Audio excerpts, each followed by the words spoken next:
Morning, everyone. Welcome.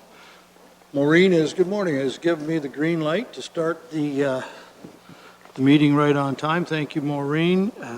So I will indeed call the meeting to order. As you're well aware, our chair, Mr. Hellier, is not with us today, so I am filling in on his behalf. So we'll do the best we can here to get through today's business. Is there any disclosure of pecuniary interest members wish to bring to our attention? Thank you. None to declare. Our first item of business today is a notice of appeal of a faulty alarm, a false alarm from Mr. and Mrs. Naines. They are in attendance. Thank you, folks, for being here at Naines. I pronounced it correctly. Thank you. So we will go through our procedure, and want to inform everyone that this bylaw appeal is part of our Police Services Board meeting. It's being held for the purpose of hearing appeals or requests of exemptions to the Norfolk County Police Services bylaws, and it affords any person in attendance the opportunity to make representations to the board regarding these appeals or these requests. I want to advise everyone that the decision today of the PSB, the board, shall be final. Are there any declaration of pecuniary interest on this matter? Hearing none, we'll proceed. I have noted that the appellants are indeed present this morning. Okay, so at this point, Holly Moore, are you going to do, if you could come to the microphone, please. Holly Moore is the one clerk with the Community Services Division of Norfolk County, and I will ask her to give her report, please. Welcome. You just want to hit that gray button, and we'll just let you go ahead, please. Thanks, Mayor. Through you, Mr. Mayor.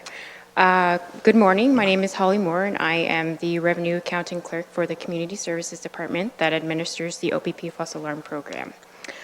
So on December 5th, Mr. and Mrs. Naines came to our CSD office to pay for their second occurrence false alarm invoice. At this time, we discussed prevention of any future false alarms. Mrs. Naines stated that they had contacted their alarm company for direction on use of the alarm system, as the reason for their second occurrence false alarm was not having the knowledge to operate the system. But the alarm company would not send an employee to train Mr. and Mrs. Naines. On December 23rd, Mr. and Mrs. Naines had their third at-fault false alarm occurrence, for which this appeal is being evaluated. I will now read a statement from Mr. and Mrs. Naines regarding this occurrence.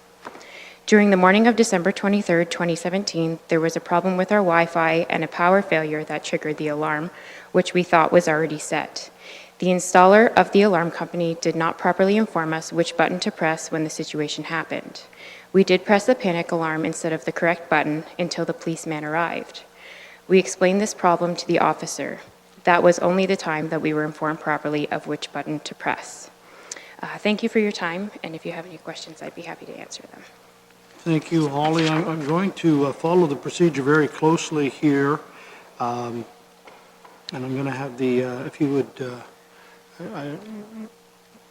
am I able to ask at this point? Because the next item is the staff sergeant and then questions. I think while you're at the microphone, we'll ask if there's any questions from Member Oliver, please. Thank you, Mr. Chairman. Thanks, Holly. I didn't start taking notes too quickly enough, but did you say the Naines came in early December to pay a second offense fee? Through you, Mr. Mayor, to Mr. Oliver, that's correct. Okay. They came in and they had already had a second occurrence false alarm prior to this. And that date was? Of the second false, the date that they came in? The date that they came December in. December 5th. Okay, December 5th.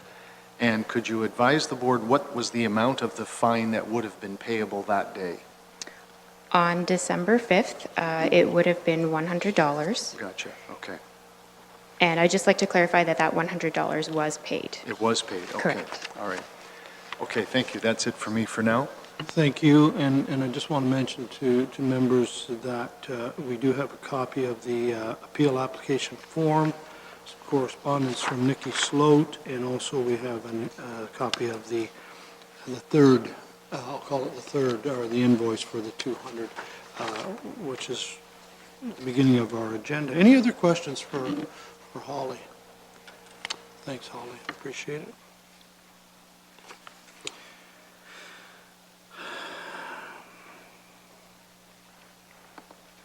Staff Sergeant Varga, do you have at this time anything you wish to add? I have nothing to add. Okay, thank you, sir.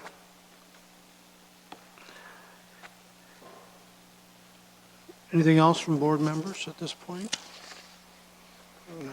To you, Mr. Chair. Yes, please, David. Mr. Chair, I do believe that when people have alarms, they're responsible for their own training, especially after they get one false alarm. It's not, we get enough false calls between 911s and false alarms that this is a huge burden upon our OPP. I do believe the onus in this case belongs with the owners of the alarm system to seek out their own training, and they should go after the alarm company, not have the taxpayers fund this fine. Thank you. Okay, I'm going to proceed with our procedure here for this meeting, and I would now ask the appellants if they wish to come up and give any presentation.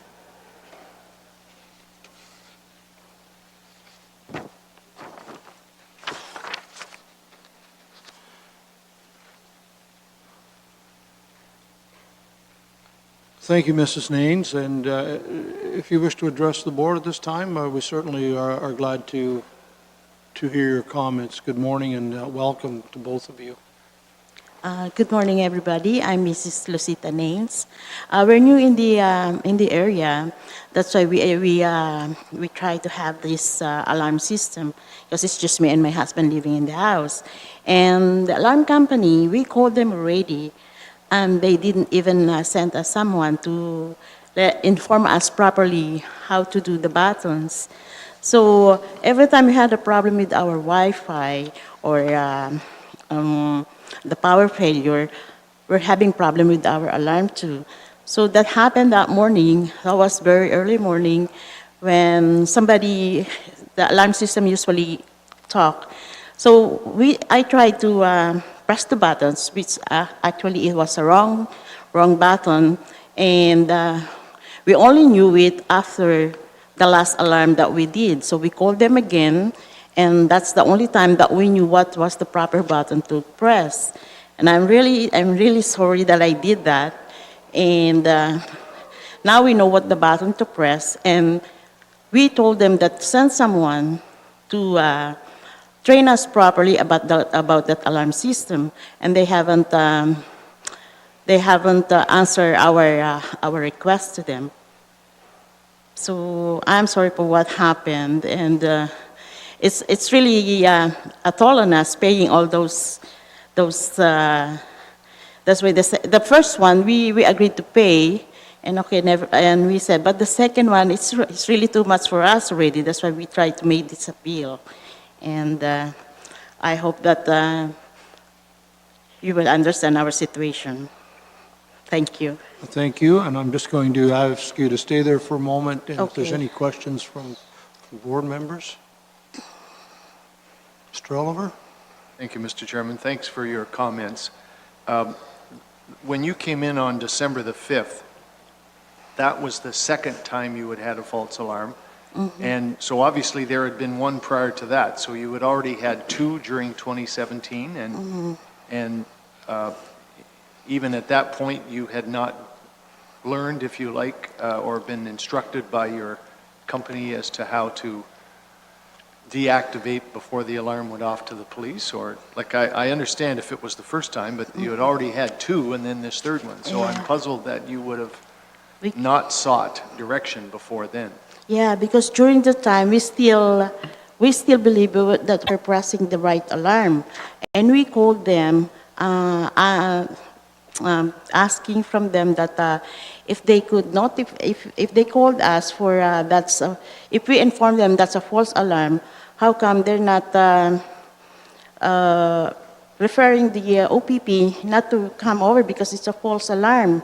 And they said that they have no jurisdiction on that. It automatically goes to the OPP.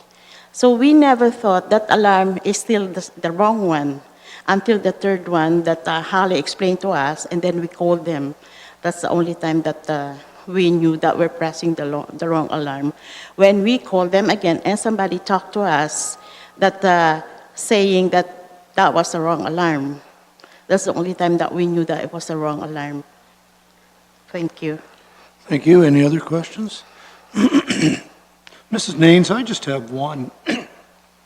Regardless of the outcome of this meeting, going forward, do you feel the situation is, you've got control of the situation on operating your alarm properly now?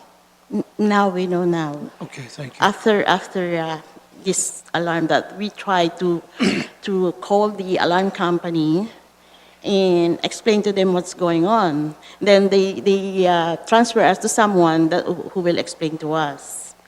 That's the only time that we knew about it. So you feel going forward, you've got control of Yes. how to operate that alarm properly? Thank you. Anything else? I want to continue here. Staff Sergeant, anything from you further? Nothing further. Thank you, sir. You could have a seat then. Thank you. Have a good day. Okay, I'll turn it over to the board, look for some resolution of this situation. And certainly, we'll have to deal with a mover and seconder and a resolution from the board on this matter that is in accordance with our procedural bylaw. Mr. Oliver, thank you. Thank you, Mr. Chairman. I think all of us are very sympathetic to these folks, and we understand sometimes this technology is difficult to handle. But on the other hand, as colleague Dave here said a moment ago, this is a huge problem for the county in terms of false alarms, both for private residents and also for business. And had this only been their second alarm in the year, then I probably would have been more sympathetic than I am, unfortunately, now, with this being the third one. So I will move a motion, Mr. Chair, if you need a motion, that the appeal be denied. So I have a motion from Mr. Oliver that the appeal this morning be denied. Mr. Murphy? Mr. Chair, I second that motion. Okay. Motion is on the floor for discussion that this appeal be denied. Any discussion? I hear no discussion. I'm going to call the question. Those in favor of the motion? Okay, that motion is carried. The appeal is denied. Folks, I want to thank you for being here this morning with us, and the board has made a decision to deny your appeal. Okay.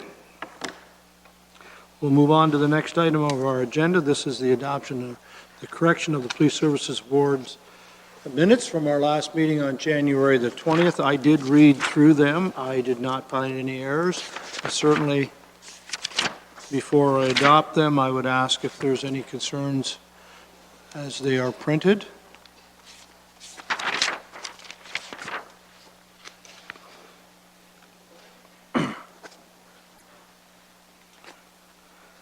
Hearing no concerns, I will declare them adopted as they are printed in our agenda. Is there any business arising from these minutes?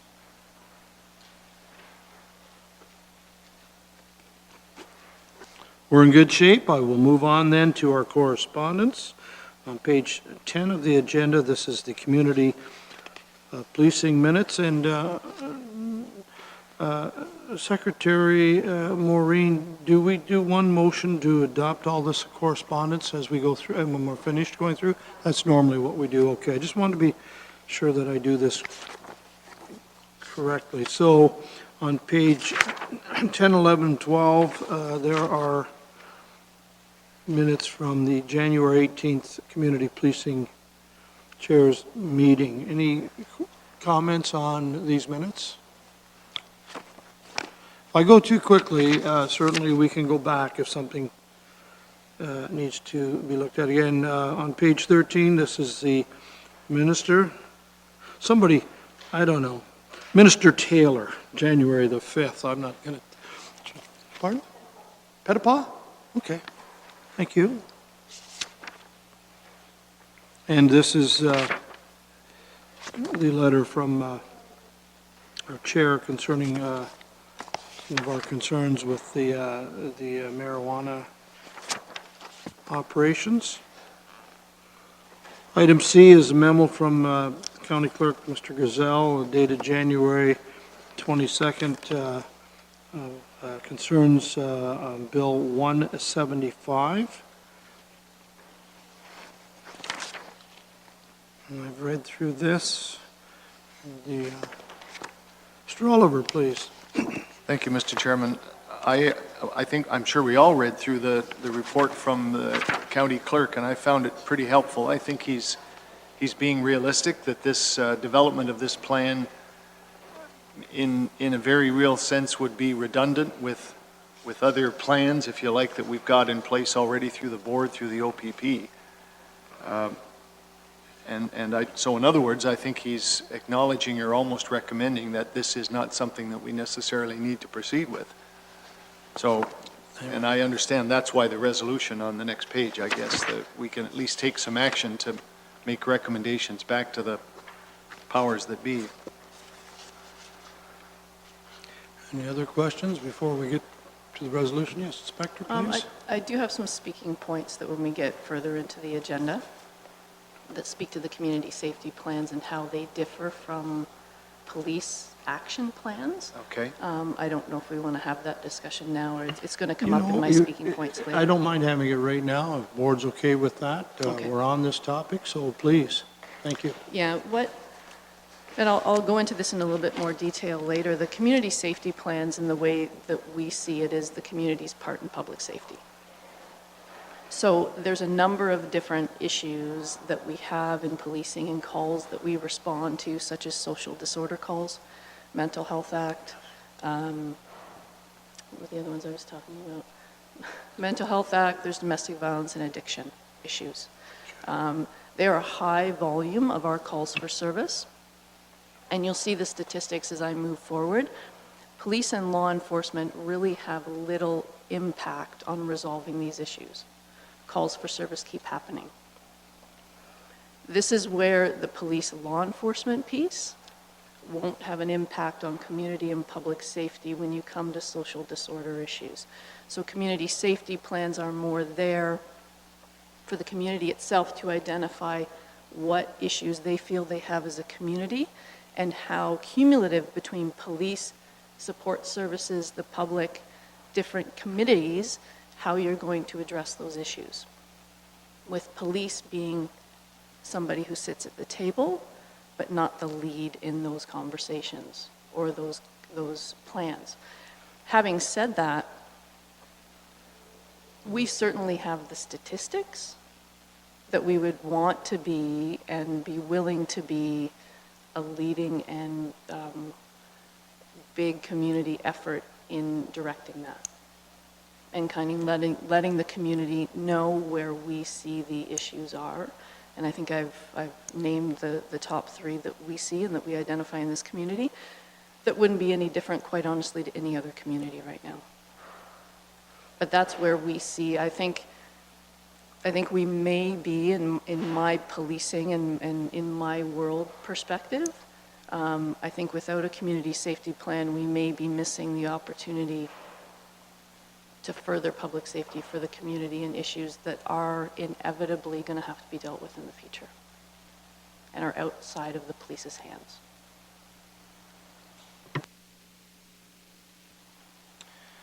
Any other discussion on 1617? Jim? Thanks, Mr. Chair, and thank you very much, Inspector, for those comments.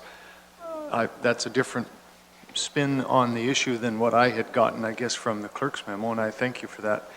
would you envision then, if this is something that we as a board need to embrace and sort of try and promote or facilitate, would such an initiative be led literally by the community? Would we seek out people in the community that have an interest or a stake in the game or some expertise, et cetera, to initiate almost like, and I know what you folks did with the OPP, which, by the way, I thought was a great idea, and you were seeking input from, in that case, the Port Rowan area community. Is this part of what you envision the development of a community safety plan would do? We would seek out input from all across the county? And who would do it, I guess? Who would lead it? I know the county itself, and since I've been here, I'm still within my couple of months of being here. But since I've been here, we certainly have we have situation tables, we have action tables that are all of the members of the community that would have very pertinent, worthwhile, meaningful input in what they see as being the community issues. Those tables already exist, and those people are in those positions are already looking at that within your community. So I think you have, between the police and all of the members that sit at those tables, I think you have a very well-versed group of people to solicit if that's where you want to go. And they're very passionate about what they do. Would there also be a role, do you think, for our community policing committees? And well, I guess that simple question, first of all, and how might they integrate with members of the situation table, for example? They'd have different issues, I guess, wouldn't they? With the policing, because what we have are the committees that are volunteers from the community that are passionate about public safety in their area. And when we sit down at the community policing meetings, it's basically a free flow of communication between the police and those community members to say to the community, okay, we're seeing these things happening. What can you do at your level to address those issues?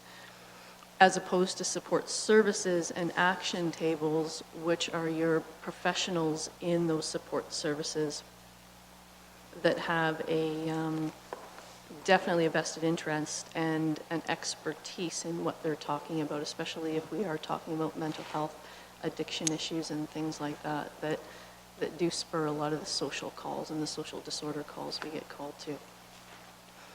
I think the community plays a big part in that, and I think your community policing committees are a great avenue to solicit their community to bring the community concerns forward through one point of contact, if that kind of answers your question. Yeah, anything else? Nothing further. Let's go to page 18. This is the draft resolution from the county clerk, Mr. Griselle. Any discussion on page 18, 19?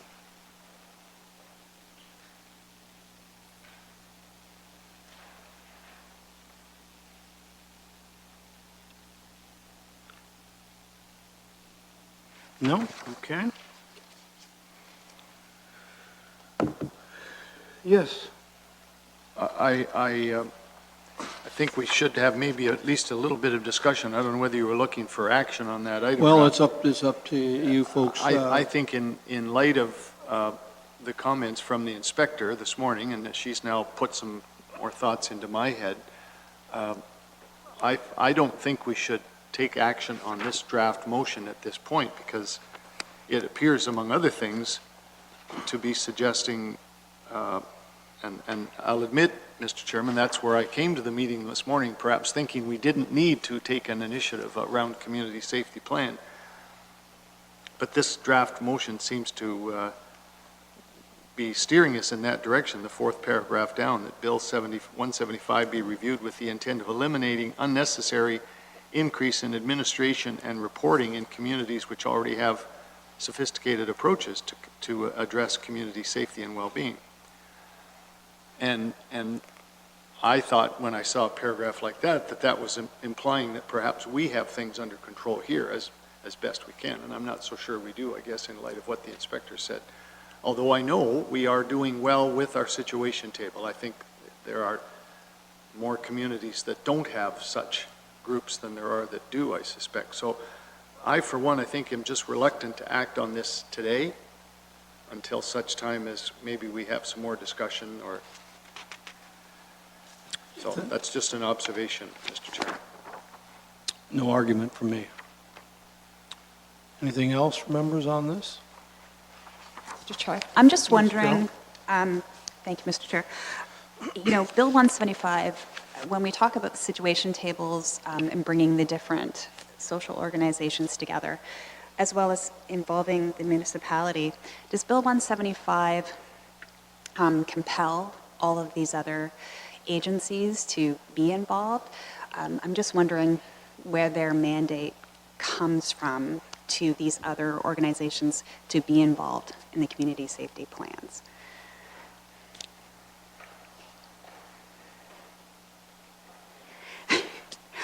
It's just a I guess the question. council's so used to getting all this legislation come down from the province, I guess we just take it in stride and deal with it the best way that we feel with the resources we have. Inspector, I wish I had a straight answer for that question. Do you wish to comment? I certainly don't want to speak for any of our support services, but with my experience with them, like I say, they're very passionate about what they do. I would be greatly surprised if anybody did not want to partake in that. I think you'll find a lot of them are looking for that and looking for a place to put their input to come up with more of an umbrella with everybody working together towards a common goal. So I've never thought about the question. I just don't know if we'd actually have to look at that with people just wanting to be a part of it. But again, I don't want to speak for them. David and then Jim, please. Mr. Chair, I tend to follow Mr. Oliver. I've been to a situation table.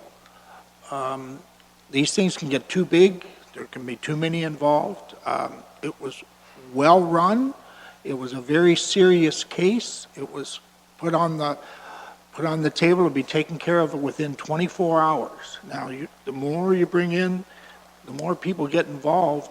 This situation table we have now runs really smooth, and I don't disagree with bringing, everybody wants to know, but sometimes less is better. And I congratulate our situation table. It works phenomenally well. Appreciate those comments. Mr. Oliver? I think part of our dilemma, Mr. Chair, is where the initiative for such a planned development should come. Obviously, the clerk is essentially saying that it's not a function that typically or historically would have been assumed by the municipality, nor do we have the staff resources available right now to commit to taking a lead or facilitating the development of a community initiative like this. And maybe, and I happen to agree with that, I think it is, and I look at the very bottom line on that same page 18 of our agenda, part of this resolution, where it says we don't want the potential to lead to elected officials directing local police. That's the whole point of having this board, which is supposed to be arm's length from the county, and that's good. That's a good thing. And so we're not bound by the county. So I'm still struggling, I guess. I think it's a great idea. I understand the situation table has its function. The policing committees, community committees have their function, but there still probably is a need or a desire out there to have what might be an overall umbrella strategy to deal with the big issues that the inspectors talked about and others. I'm still just struggling with how to get it started and who, whether it's this board, whether we refer this perhaps to our community policing committees to think outside the box for a little while and decide if they can perform a role, whether we can apply for funding of any sort from the province to facilitate the development of a community safety plan. Those are all good questions, and I certainly don't have any answers today, but that's the part that I'm still struggling as to how we could proceed, assuming we want to proceed. Well, I can tell you from my personal feelings to the board, I think we're right on the money here. Certainly, in my conversations with our clerk on Bill 175, in particular, what council's role would or should or could be in this situation. His concern is, David, and very much along your comments, that is this really council going into an area where, as you said, Jim, this is what we have this board for? And Carol, you asked the million-dollar question: where's the direction come from? What clearly should we? What are the clear lines of what council should be doing and what we should be doing here? In my position as mayor, I monthly get phone calls, people coming to my office that have a complaint with perhaps something that they didn't feel was appropriate with the service that our OPP provide, and I just send them right over to these folks, because I just don't want to, as mayor of the county, that let them do their job.